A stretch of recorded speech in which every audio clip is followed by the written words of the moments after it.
Watch this and we're going to talk about it. Everybody wants peace, but I just feel like nobody really has an idea of what it really takes, because if your peace depends on cutting people off, setting boundaries, avoiding negativity, or controlling your environment, in essence, you don't have peace.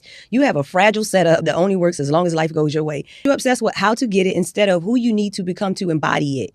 You think if you figure out the right routine, the right mindset, the right boundaries, you'll finally feel at ease. But real peace has absolutely nothing to do with the how or how you strategize. It's about who you are when everything around you is uncertain, chaotic, and even uncomfortable. Here's a question for you, okay?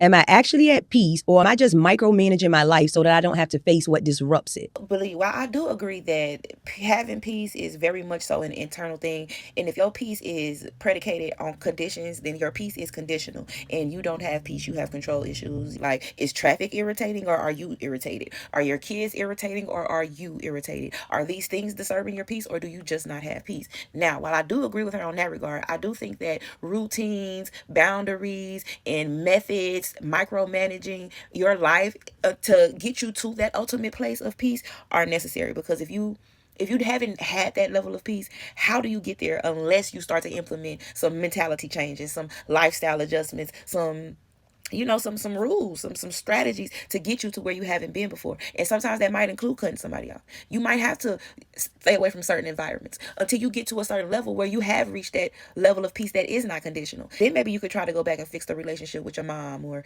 you know what I'm saying, that family member that you just couldn't mesh with before when your peace was conditional. So I think there's still benefit, but you can't be so caught up in cutting the world off that you don't stop to think that the world is not supposed to be a certain way for you to have peace. You're supposed to show up peaceful. You feel me? Does it make sense?